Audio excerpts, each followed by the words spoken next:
నమస్కారం. G3 media morning bulletin కు స్వాగతం. తాజా అప్డేట్స్ మీకోసం. గోదావరి బెల్ట్ బొగ్గు బ్లాకులు సింగరేణికి ఇవ్వాలన్న భల్టీ. సింగరేణికి బొగ్గు బ్లాకులు కేటాయించాలని విజ్ఞప్తి. సింగరేణి బలోపేతానికి బొగ్గు బ్లాకులు ఇవ్వాలన్న భట్టి. తెలంగాణ ప్రయోజనాల కోసం కేంద్ర నిర్ణయం తీసుకోవాలి.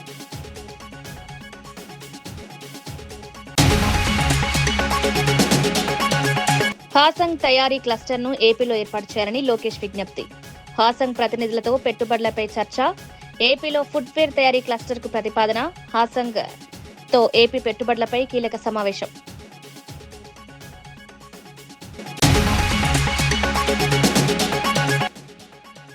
కాళేశ్వరంపై అసెంబ్లీకి రావాలని కేసీఆర్ కు సవాల్. కాళేశ్వరం చర్చకు రావాలన్న ప్రభుత్వ ఆది శ్రీనివాస్. కేసీఆర్ హరీష్ రావు అసెంబ్లీలో చర్చించాలని విప్. కాళేశ్వరంపై బహిరంగ చర్చకు సిద్దమన్న ప్రభుత్వం.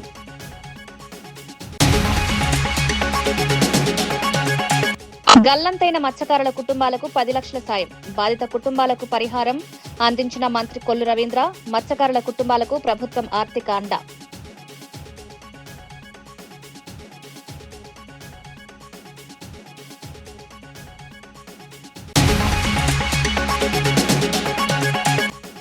పెట్రోల్ అందుబాటులో ఉంచాలన్న కేజ్రీవాల్. ఇంధన విధానంపై కీలక సూచనలు. E20తో పాటు E0 కూడా అందించాలన్న కేజ్రీవాల్. వినియోగదారులకు ఇంధన ఎంపిక ఉండాలన్న డిమాండ్. దక్షిణ కొరియా పర్యటనలో ఉన్న రాష్ట్ర విద్యా, ఐటీ, ఎలక్ట్రానిక్స్ శాఖల మంత్రి నారా లోకేష్ బుసాన్లో హాసంగ్ గ్రూప్ ఉన్నత స్థాయి ప్రతినిధులతో కీలక సమావేశం నిర్వహించారు. కుప్పంలో ఇప్పటికే ప్రతిపాదించిన పాదరక్షల తయారీ యూనిట్తో పాటు ఇంటిగ్రేటెడ్ ఫుట్వేర్ కాంపోనెంట్స్, మెటీరియల్స్ తయారీ కేంద్రాన్ని కూడా ఏర్పాటు చేయాలని విజ్ఞప్తి చేశారు. ప్రీమియం స్పోర్ట్స్ ఫుట్వేర్ కోసం ఆర్టిఫిషియల్ ఇంటెలిజెన్స్ ఆధారిత సాంకేతికత, సస్టైనబుల్ మెటీరియల్స్ తో కూడిన ఆసియా పసిఫిక్ ఇన్నోవేషన్ సెంటర్ ను ఆంధ్రప్రదేశ్లో ఏర్పాటు చేయాలని కోరారు. కుప్పం, తిరుపతి, విశాఖపట్నం కేంద్రాలుగా దక్షిణ భారత తయారీ క్లస్టర్ను అభివృద్ధి చేయాలని ప్రతిపాదించారు. రాష్ట్ర ప్రభుత్వం అందించిన పెట్టుబడి ప్రతిపాదనలను పరిశీలిస్తామని హాసంగ్ కార్పొరేషన్ సీఈఓ హేయోసియోంగ్ రిమోయింగ్ తెలిపారు. ఇప్పటికే కుప్పంలో 900 కోట్లతో green field non leather footwear plant ని ఏర్పాటు చేస్తున్నామని వెల్లడించారు.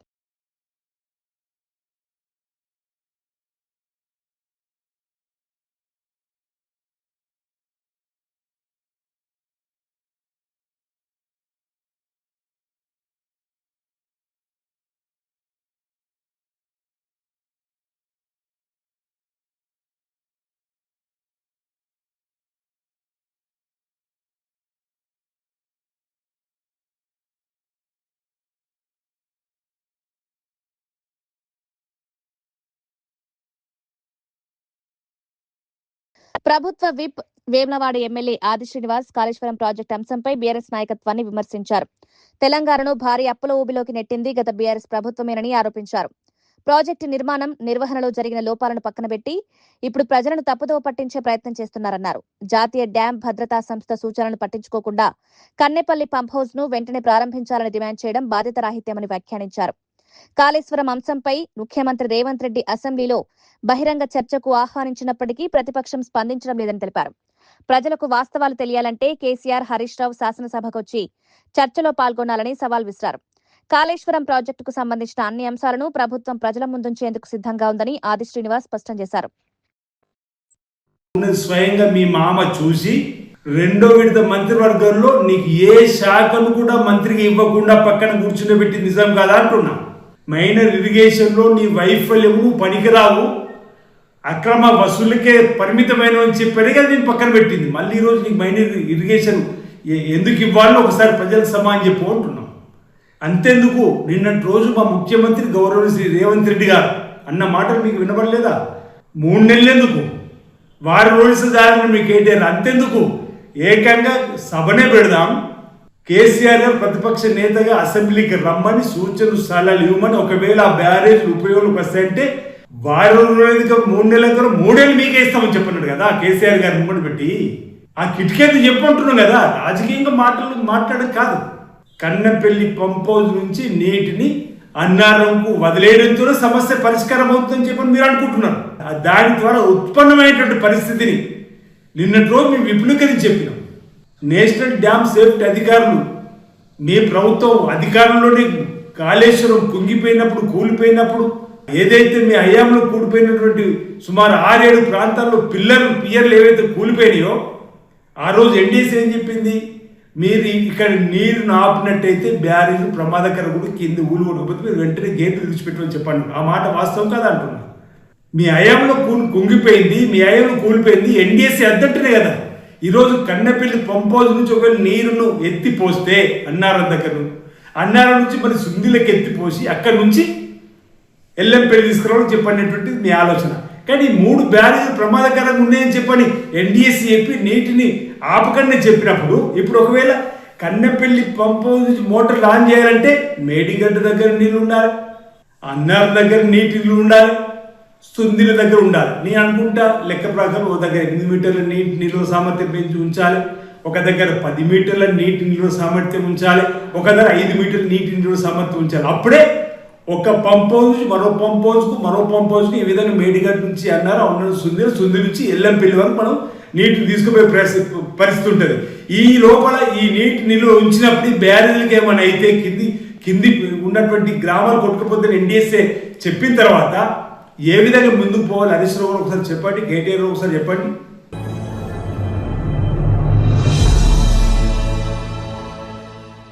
మాజీ మంత్రి డాక్టర్ సి లక్ష్మారెడ్డి పాలమూరు జిల్లాకు సంబంధించిన సాగునీటి అంశంపై రాష్ట్ర ప్రభుత్వంపై తీవ్ర విమర్శలు చేశారు. పనికిరాని కొడంగల్ ప్రాజెక్టుకు అనుమతుల కోసం ప్రయత్నిస్తూ మొత్తం పాలమూరు జిల్లా రైతుల ప్రయోజనాలను ప్రభుత్వం విస్మరిస్తోందని ఆరోపించారు. తుంగభద్ర నదిపై కర్ణాటక, ఆంధ్రప్రదేశ్ రాష్ట్రాలు అక్రమ ప్రాజెక్టులు నిర్మిస్తున్నప్పటికీ తెలంగాణ ప్రభుత్వం స్పందించడం లేదని విమర్శించారు. సముద్రంలోకి వృధాగా వెళ్లే నీటిని వినియోగించుకునేందుకు అవసరమైన చర్యలు తీసుకోకుండా పాలమూరు ప్రాంతాన్ని ఎడారిగా మారుస్తున్నారన్నారు. రైతుల ప్రయోజనాల కంటే రాజకీయ ప్రయోజనాలకే ప్రభుత్వం ప్రాధాన్యమిస్తోందని ఆరోపించారు. పాలమూరు, రంగారెడ్డి ప్రాజెక్టుతో పాటు సాగునీటి ప్రాజెక్టులపై ప్రభుత్వం స్పష్టమైన కార్యాచరణ ప్రకటించాలని డిమాండ్ చేశారు. తెలంగాణ రైతులకు నీటి హక్కులు దక్కేలా పోరాటం కొనసాగిస్తామని లక్ష్మారెడ్డి స్పష్టం చేశారు. కేసీఆర్ గారు స్వయంగా దీనిపైన పాదయాత్ర కూడా చేసి అందరికి హెచ్చరిక చేయడం జరిగింది. మరి మా ప్రభుత్వం తెలంగాణ వచ్చిన తర్వాత ఇక్కడ ప్రాంత ప్రజలకు న్యాయం చేస్తామని అప్పుడే మాట ఇచ్చిన ప్రకారం మరి వీటన్నిటి మీద ఎక్కడికక్కడ కంట్రోల్ తీసుకొని మరి ఈ అయితే మిగతా ఆయకట్ట ఎట్లయితే పారాలను, ఎందుకంటే ఎట్లా ఆర్డీఎస్ ఆల్రెడీ ఇంత దరిద్రంగా ఉంది, ఇక్కడ మెయింటెనెన్స్ సరిగ్గా లేదు, మన హ్యాండ్ ఓవర్లో లేదు. మరి మనకంటూ ప్రాజెక్టు ఉండాలనే తుమ్మిళ్ళ ప్రాజెక్టును డిజైన్ చేసి దాన్ని శాంక్షన్ చేసి కంప్లీట్ చేసి అది స్టార్ట్ కూడా చేయడం జరిగింది. ఆ మిగతా రిజర్వాయర్లు ఈ ప్రభుత్వంలో కనీసం చెల్లం కూడా లేదు. ఈ రకంగా చూస్తే ఇక్కడ ఉన్న పరిస్థితి ఎంత భయంకరంగా ఉందని ఇక్కడ వచ్చి చూస్తే ఇక్కడ కర్ణాటక వాళ్ళు పక్కనే కళ్ళకు కనిపిస్తా ఉంది. వాళ్ళు చెప్తా ఉన్నారు తాగునీటి కొరకని. మరి తాగునీటి కొరకని అక్కడ రిజర్వాయర్ కంటే 2 టీఎంసీ రిజర్వాయర్, ఇక్కడ ఉన్నదే మొత్తం కొడితే మీరు నిలిచేదే 3-4 టీఎంసీలు. దీనికి వెళ్ళి వాళ్ళు 2 టీఎంసీలు అంటారు, కంటిన్యూ తీసుకపోతే 4-5 టీఎంసీలు తీసుకుపోతారు. అక్కడ వాళ్ళు ఆపన చేస్తా ఉన్నారు. ఈ రకంగా చూస్తే ఆర్డీఎస్ ఆయకట్టు కొత్త గుండు సున్న అవుతుంది. ఇదే ఈ రకంగా ఇట్లే వదిలిపెడితే ఆర్డీఏ ఆయకట్టు అనేది ఒక్క చుక్క కూడా ఆర్డీఎస్ ప్రాజెక్ట్ ద్వారా నీళ్లు రాదు. మరి ఇటువంటి సందర్భంలో ఇంకా పైన కూడా తుంగభద్ర పైన ప్రాజెక్టులు కడుతున్నారు. అక్కడ కృష్ణా పైన ఆల్మట్టి డ్యాం పెంచి దాదాపు 300 టీఎంసీ పైన రిజర్వాయర్ నింపుకోవడానికి ప్రయత్నం చేస్తా ఉన్నారు. ఎక్కడికక్కడ ఇవన్నీ జరుగుతూ ఉంటే మన ప్రభుత్వం ఏదైతే ఉందో కళ్ళప్పకి చూస్తా ఉన్నారు. దాంతోపాటు నవ్వు వస్తే చెప్తే వాళ్ళు మొన్న ఏదైతే సీక్రెట్ ఒప్పందం చేసిండ్రో ఆ ఒప్పందంలో 3 ముఖ్యమంత్రులు కూర్చొని ఏం మాట్లాడుకుని ఎవరు బయటకు చెప్పలే. కానీ మాకు అర్థమైంది ఏంటంటే కొడంగల్ లిఫ్ట్ ఇరిగేషన్ కు కర్ణాటక ఎన్ఓసీ కావాలంటే మొత్తానికి ఎన్ఓసీ ఇచ్చింది అనేది మాకు తెలుస్తా ఉంది. ఈ ప్రాజెక్ట్ అనేది కట్టుకొని మాకేం సంబంధం లేదు. అసలు కొడంగల్ లిఫ్ట్ ఇరిగేషన్ అనేది వాస్తవంగా అవసరం లేదు. అయితే Kodangal project lift irrigation project కింద వీళ్ళైతే ఆయకట్టు చూపిస్తా ఉన్నారో అది కేవలం భూత్పూర్ రిజర్వాయర్ ఉన్న ఒక 1 టీఎంసీ దాని నుంచి వాళ్ళు డిజైన్ చేసిండ్రు. అవి నీళ్ళు వచ్చే సమస్యనే లేదు. అది కూడా మొత్తం కొడితే వాళ్ళు ఒక 90,000 ఎకరాలకు చూపిస్తా ఉన్నారు. విశాఖపట్నం సముద్రంలో గల్లంతైన మత్స్యకారుల కుటుంబాలకు ఆంధ్రప్రదేశ్ ప్రభుత్వం ఆర్థిక సహాయం అందించింది. మంత్రి కొల్లు రవీంద్ర బుధవారం బాధిత కుటుంబాలకు ఒక్కొక్కరికి 10 లక్షల చొప్పున పరిహార చెక్కులను అందజేశారు. ఈ మొత్తంలో 5 లక్షలు కేంద్ర ప్రభుత్వ బీమా పథకం నుంచి, మరో 5 లక్షలు ముఖ్యమంత్రి సహాయ నిధి ద్వారా మంజూరు చేసినట్లు తెలిపారు. ఈ క్లిష్ట సమయంలో ప్రభుత్వం బాధిత కుటుంబాలకు అండగా ఉంటుందని భరోసా ఇచ్చారు.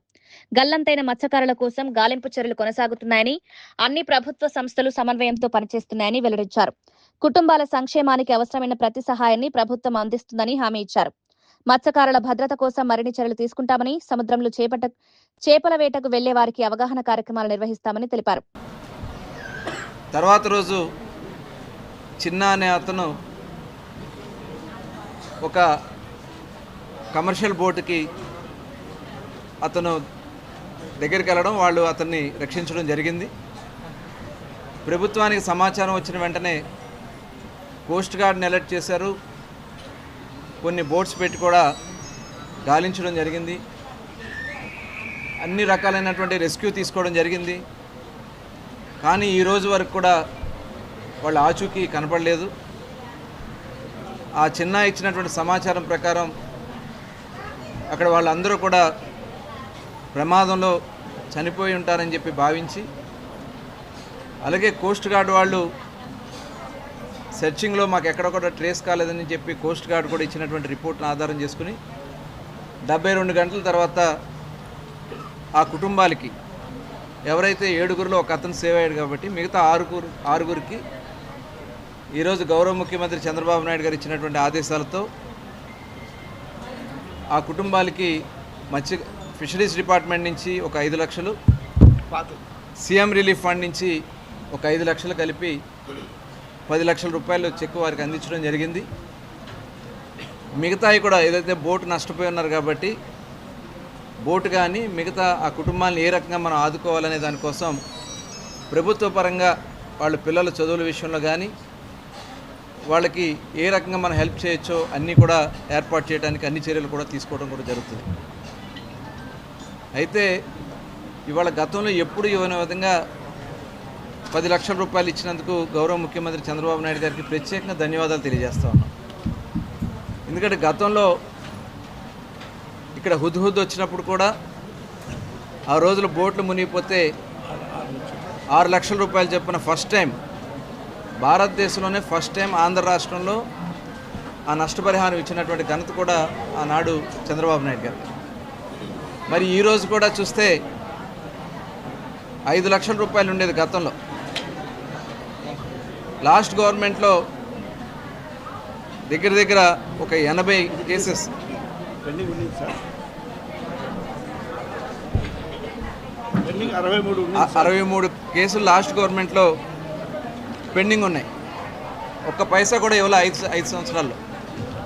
ఇవాళ మళ్ళీ గౌరవ ముఖ్యమంత్రి చంద్రబాబు నాయుడు గారు, 3 కోట్ల, అలాగే వ్యవసాయ శాఖ మంత్రి అచ్చెన్నాయుడు గారు వెంటనే ప్రపోజల్ పెట్టడం, ఆ అమౌంట్ కూడా రిలీజ్ చేయడం కూడా జరిగింది. 3 కోట్ల 15 లక్షల రూపాయలు ఇమీడియట్గా రిలీజ్ చేసి ఆ కుటుంబాలకు అందిస్తున్నాం. ఇంకా కొన్ని అక్కడ ఉన్నటువంటి ప్రాథమికంగా ఇంకా వాళ్ళకి కావాల్సినటువంటి సమాచారం కొన్ని ఆగినాయి, కానీ మిగతా 100% ఇవ్వడానికి ప్రభుత్వం చర్యలు తీసుకున్నాం.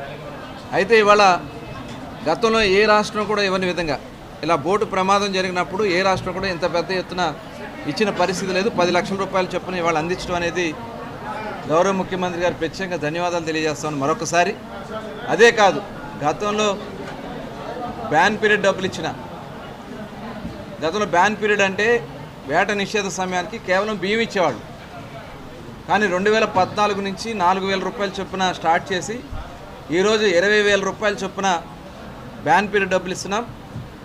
ఈ సంవత్సరం కొన్ని టెక్నికల్ ప్రాబ్లమ్స్ వల్ల కొంత ఆగినాయి, అవి కూడా ప్రపోజల్ పెట్టడం జరిగింది. 9 కోట్ల రూపాయలు అతి త్వరలోనే రిలీజ్ చేసి 100% ఎవరైతే బ్యాన్ పీరియడ్లో ఉన్నటువంటి ఫిషింగ్ చేసే మత్స్యకారులందరికీ కూడా వేట నిషేధ సమయంలో ఆగిపోయిన వాళ్ళందరూ కూడా అందించడం జరుగుతుంది. అదే కాదు, 50 సంవత్సరాలకే పెన్షన్ ఇచ్చినటువంటి ఘనత కానీ, అలాగే ఆయిల్ సబ్సిడీ, ఫిషింగ్ బోట్స్ విషయంలో ఆయిల్ సబ్సిడీ ఇస్తున్నటువంటి ఘనత కానీ, గత 5 సంవత్సరాలు కనీసం ఒక వలముక్క కూడా ఇవాళ మళ్ళీ వాళ్ళందరికీ కూడా ప్రభుత్వ పరంగా ఇంజిన్లు కానీ వాళ్ళకి కావాల్సినటువంటి వలలు కానీ అన్నీ కూడా అందించడం కూడా జరుగుతోంది. ప్రధానమంత్రి మత్స్య సంయుక్త యోజన కింద 40% సబ్సిడీతో బోటు కూడా ఇవ్వడం కూడా జరుగుతుంది. దాదాపు 1,20,00,000 లాంగ్ లైనర్స్ 1,20,00,000 రూపాయలు ఖరీదు చేసే బోట్ని 40% సబ్సిడీ కేంద్ర ప్రభుత్వం ఇస్తూ ఉంది. అలాగే చిన్న బోట్లకు కూడా వాళ్ళ సబ్సిడీ రూపాయన అందించడానికి అన్ని చర్యలు కూడా తీసుకున్నాం. మరి రెస్క్యూ చేయడం ఏదైతే వీడు చనిపోయిన దగ్గర నుంచి, మిస్ అయిన దగ్గర నుంచి గౌరవ శాసనసభ్యులు, అలాగే జిల్లా కలెక్టర్ గారు, అలాగే కమిషనర్ నాయక్ గారు కూడా దగ్గరుండి పర్యవేక్షణ చేస్తూ ఉన్నారు. ఆ కుటుంబాలను అన్ని విధాలు ఆదుకుంటామని కూడా తెలియజేస్తూ, అయితే అందరికీ సమాచారం అందించడం జరిగింది. ఏదైతే కమర్షియల్ బోట్స్ కానీ అలాగే కొన్ని ఫిషింగ్ బోట్స్ కూడా ఎక్కడన్నా ఈ బాడీస్ ట్రేస్ అవుతాయో చెప్పడం జరిగింది. ఈ రెస్క్యూ కంటిన్యూ అవుతుందని కూడా ఈ సందర్భంగా తెలియజేసుకుంటూ మరొకసారి గౌరవ ముఖ్యమంత్రి గారికి ఈ ప్రభుత్వానికి ధన్యవాదాలు తెలియజేసుకుంటూ సెలవు తీసుకుంటాం. తెలంగాణ ఉప ముఖ్యమంత్రి భట్టి విక్రమార్క కేంద్ర మంత్రి కిషన్ రెడ్డిని గోదావరి బెల్ట్ కు చెందిన బొగ్గు బ్లాక్లను సింగరేణి సంస్థకు కేటాయించాలని కోరారు. ఇటీవల తాడిచెర్ల 2 బొగ్గు బ్లాక్ ను సింగరేణికి కేటాయించినందుకు సంతోషం వ్యక్తం చేసిన ఆయన కోయగూడెం 3వ బ్లాక్ పెండింగ్ లో ఉండడంతో సంస్థకు భారీ నష్టం జరుగుతోందన్నారు. ఈ అంశాన్ని రాష్ట్ర ప్రభుత్వం ఇప్పటికే కేంద్రం దృష్టికి తీసుకెళ్లిందని వెల్లడించారు. తెలంగాణ పట్ల నిజమైన చిత్తశుద్ది ఉంటే కిషన్ రెడ్డి గోదావరి బెల్ట్ బొగ్గు బ్లాక్లను సింగరేణికి కేటాయించేలా చర్యలు తీసుకోవాలని విజ్ఞప్తి చేశారు. సింగరేణి సంస్థ రాష్ట్ర ఆర్థికాభివృద్ధికి కీలకమని బొగ్గు బ్లాక్ల కేటాయింపుతో సంస్థ మరింత బలోపేతమవుతుందన్నారు. ఈ గోదావరి పరిసర ప్రాంతాల్లో ఉన్న కోల్ బ్లాక్స్ అన్నిటిని కూడా since it is a public sector undertaking, government ఇది. ఆ కోల్ బ్లాక్స్ కూడా మీరు ఇచ్చే మినిస్ట్రీ ఆఫ్ కోల్ కూడా గవర్నమెంట్ టు గవర్నమెంట్. ఇది ఏమాత్రం మీకు తెలంగాణ మీద సింగరేణి కాలనీస్ మీద ఏమాత్రం ప్రేమ ఉన్నా మీరు మంత్రిగా ఉండి ఈ కార్యకలాపాలు ఎట్టి పరిస్థితుల్లో చేసి పెట్టాల్సింది. ఉత్తరప్రదేశ్ ముఖ్యమంత్రి యోగి ఆదిత్యనాథ్ అయోధ్య రామమందిర విరాళాల దొంగతనం కేసుపై స్పందించారు. ఆలయంలో పనిచేస్తున్న సుమారు 150 మంది సిబ్బందిలో కేవలం 6 మాత్రమే దొంగతనంలో, మరో 2 కుట్రలో పాల్గొన్నారని తెలిపారు. కొందరి తప్పిదాన్ని మొత్తం సిబ్బందికి ఆపాదించడం సరైంది కాదని స్పష్టం చేశారు. తప్పు చేసిన వారిని ఇప్పటికే గుర్తించి చట్టపరమైన చర్యలు తీసుకుంటున్నామని వెల్లడించారు. ఈ ఒక్క ఘటనను ఆధారంగా చేసుకుని అయోధ్యను, శ్రీరాముడి పవిత్ర వారసత్వాన్ని అపఖ్యాతి పాలు చేసే ప్రయత్నాలు జరుగుతున్నాయని విమర్శించారు. ముఖ్యంగా సమాజ్వాదీ పార్టీ, కాంగ్రెస్ ఈ అంశాన్ని రాజకీయ ప్రయోజనాల కోసం ఉపయోగించుకుంటున్నాయని ఆరోపించారు. ఆలయ సేవకుల నిజాయితీని ప్రశ్నించడం సరికాదని, నేరానికి పాల్పడిన వ్యక్తులకి మాత్రమే చర్యలు తీసుకోవాలని అన్నారు. को तोड़ने के लिए जब कांग्रेस की सरकार ने शरारत प्रारंभ की थी, राम भक्त एकजुट हुए थे, तब माननीय उच्चतम न्यायालय में, सुप्रीम कोर्ट में तब कांग्रेस ने एक शपथ पत्र दाखिल किया था और शपथ पत्र दाखिल करते हुए कांग्रेस ने कहा था कि राम तो हुए ही नहीं, एक काल्पनिक है. एक कांग्रेस शर्म भी नहीं आई इनको भगवान राम और भगवान कृष्ण के बारे में इनको काल्पनिक कहने में तनिक भी लज्जा नहीं आई. अगर राम और कृष्ण काल्पनिक हैं तो अयोध्या और चित्रकूट क्या है, श्रृंगवेरपुर क्या है, मथुरा वृंदावन क्या है, बलदेव गोवर्धन क्या है, बरसाना क्या है, पंचवटी क्या है. हमारे प्रभु को काल्पनिक बोलने वाले लोग किस मुंह से आज अयोध्या में आस्था की बात कर रहे हैं, किस मुंह से कर रहे हैं. राम भक्तों पर गोली और लाठी चलाने वाले लोग किस मुंह से आस्था की बात अयोध्या के बारे में कह रहे हैं. एक राम भक्त कहे, एक चित्रकूट वासी कहे, उसका स्वागत होना चाहिए, क्योंकि चित्रकूट ने तो भगवान राम को యూట్యూబర్ బచ్చలకూరి జోసెఫ్ పై యూఏపీఏ చట్టం కింద కేసు నమోదు చేసి అరెస్ట్ చేసిన వ్యవహారంపై రాష్ట్ర దేవాదాయ శాఖ మంత్రి ఆనం రామనారాయణ రెడ్డి స్పందించారు. సోషల్ మీడియా వేదికగా మతాల మధ్య విద్వేషాలు రెచ్చగొట్టేలా, ప్రజల మనోభావాలను దెబ్బతీసేలా ఎవరైనా వ్యవహరిస్తే ప్రభుత్వం చూస్తూ ఊరుకోదని హెచ్చరించారు. రాష్ట్రంలో శాంతి భద్రతలకు భంగం కలిగించే చర్యలను కూటమి ప్రభుత్వం ఎట్టి పరిస్థితుల్లోనూ సహించదని స్పష్టం చేశారు.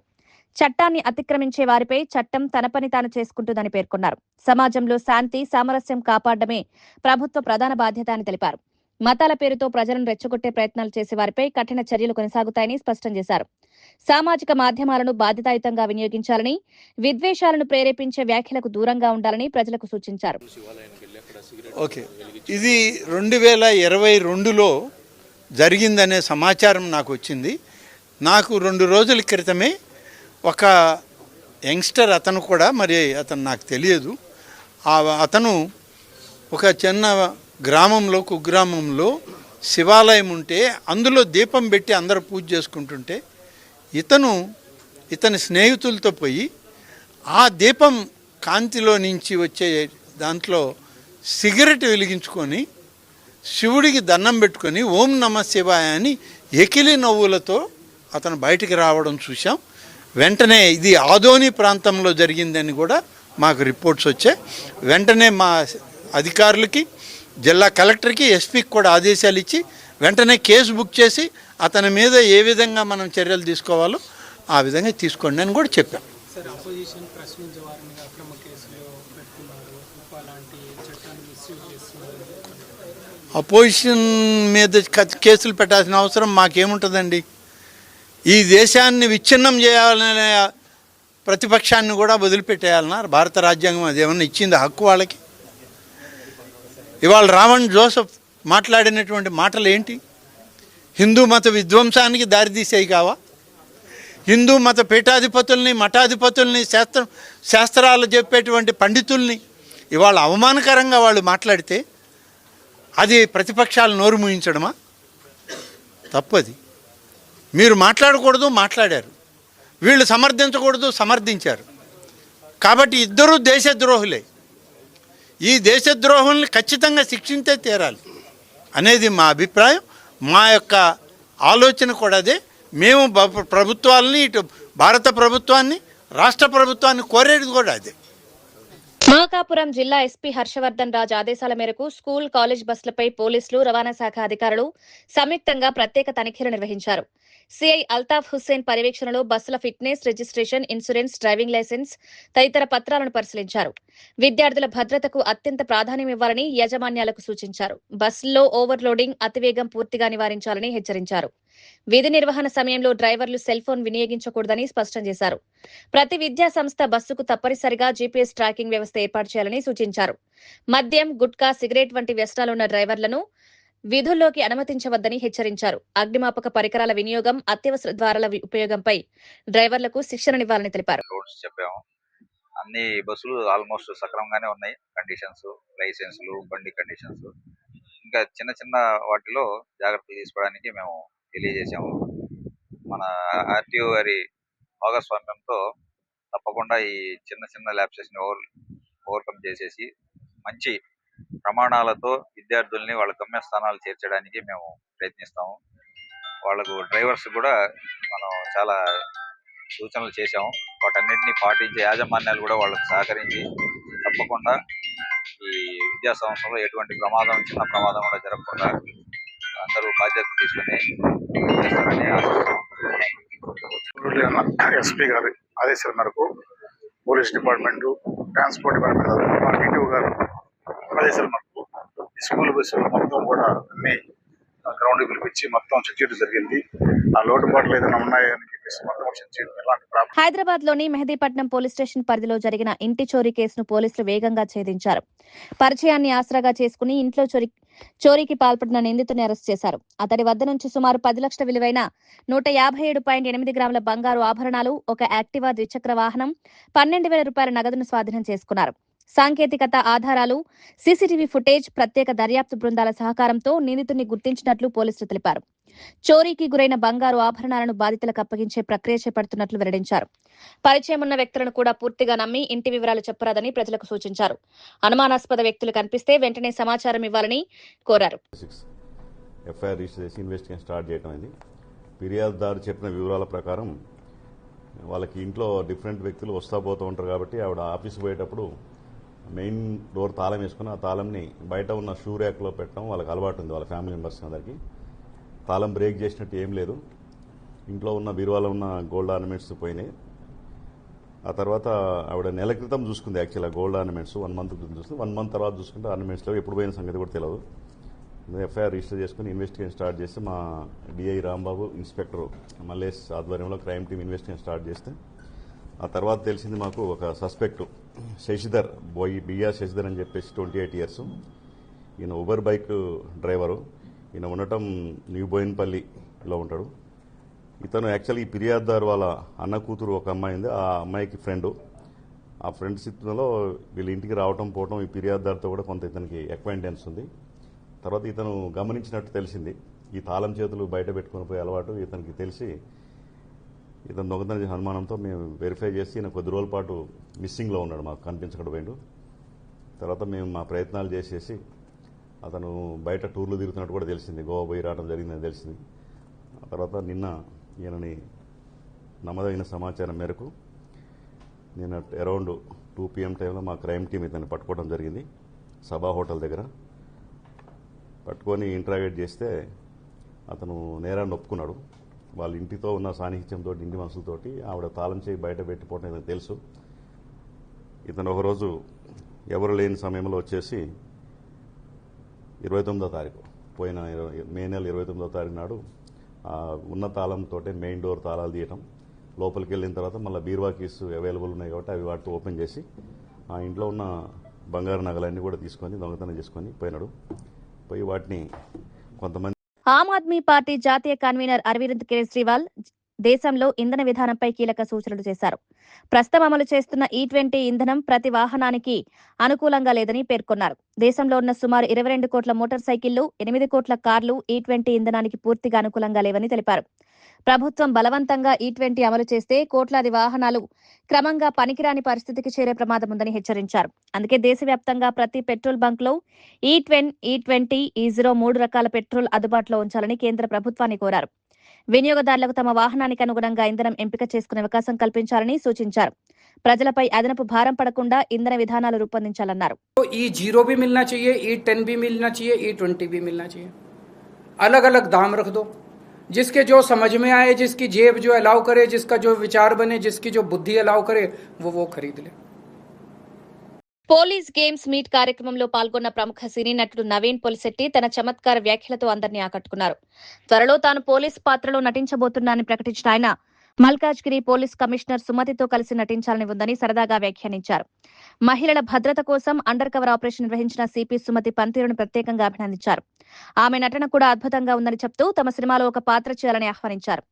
ఈ వ్యాఖ్యలపై అక్కడున్న పోలీసులు, అధికారులు నవ్వులుపోయించారు. పోలీసుల సేవలు సమాజానికి ఎంతో కీలకమని, వారి కృషిని ప్రజలు గుర్తించాలని నవీన్ పొలిశెట్టి అన్నారు.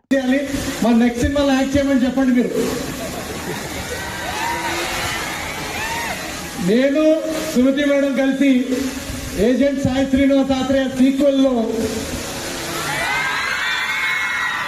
ఒక కేసు సాల్వ్ చేయాలని నా కోరిక. ఏమంటారు?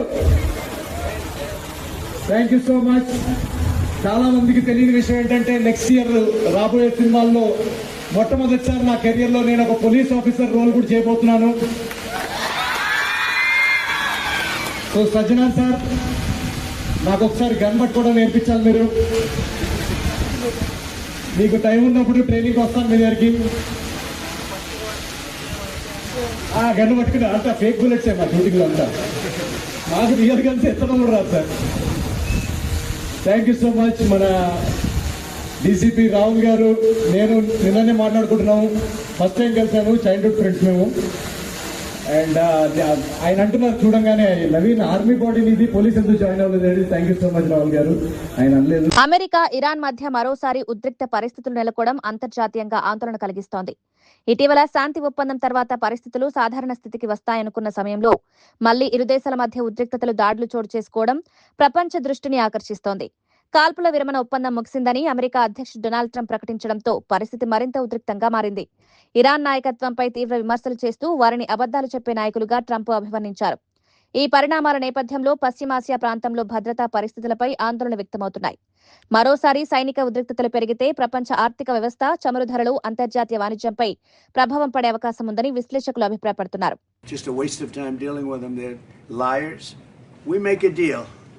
And if I make a deal with him, we have a deal, and he goes out, he talks, we make a deal. Everyone's agreed. No nuclear weapon.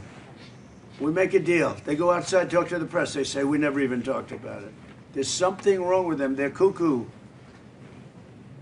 As far as I'm concerned, it's over. Talks won't resume after we get through the funeral proceedings. What? Does this mean that talks with Iran will not resume? I don't care. They can talk. But I think they're wasting their time. They're a bunch of lying guys. I do my whole life. That's all I do is deals. My whole life is that's how I became president. I guess that's a deal too, right? But I made a lot of money. I had a lot of great success, tremendous success. Everything I did, I was successful. And I deal with these guys, and I say this is from a different school. They're liars. They're cheats. They're sick people. They've hurt their people. They killed 54,000 people as of now that were protesting. You know, when people say, how come they haven't taken over? They can't take over because they're dead. They killed them. Nobody's going to take over. They have no guns, and the other side has machine guns. And they're killing them. The press doesn't report it. But they're bad people. They're bad people. And frankly, I don't want to waste my time with them.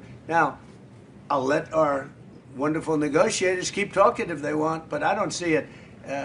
I don't like these people, you know that? I like him, I like the leaders, I think all of these leaders. Great. And they love I think they didn't treat the United States fairly for many years, but that's okay. But they're sane, rational, good people. Most of them. I don't like a couple of them, to be honest with you. But there are a couple I don't like much. But I like Erdogan. I'll tell you. I like. Godavari belt బొగ్గు బ్లాకులు సింగరేణికి ఇవ్వాలన్న భల్టీ. సింగరేణికి బొగ్గు బ్లాకులు కేటాయించాలని విజ్ఞప్తి. సింగరేణి బలోపేతానికి బొగ్గు బ్లాకులు ఇవ్వాలన్న భట్టి. తెలంగాణ ప్రయోజనాల కోసం కేంద్ర నిర్ణయం తీసుకోవాలి.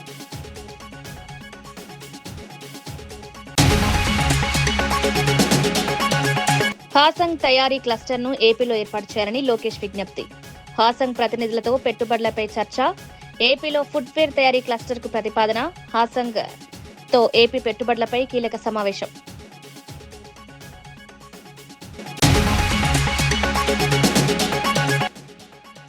కాళేశ్వరంపై అసెంబ్లీకి రావాలని కేసీఆర్ కు సవాల్. కాళేశ్వరం చర్చకు రావాలన్న ప్రభుత్వ ఆది శ్రీనివాస్. కేసీఆర్, హరీష్ రావు అసెంబ్లీలో చర్చించాలని విప్. కాళేశ్వరంపై బహిరంగ చర్చకు సిద్ధమన్న ప్రభుత్వం.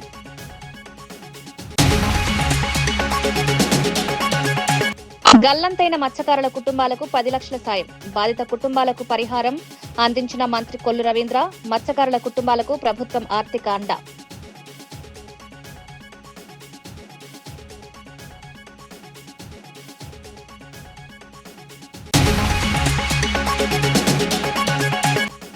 పెట్రోల్ అందుబాటులో ఉంచాలన్న కేజ్రీవాల్. ఇంధన విధానంపై కీలక సూచనలు.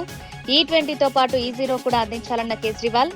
వినియోగదారులకు ఇంధన ఎంపిక ఉండాలన్న డిమాండ్.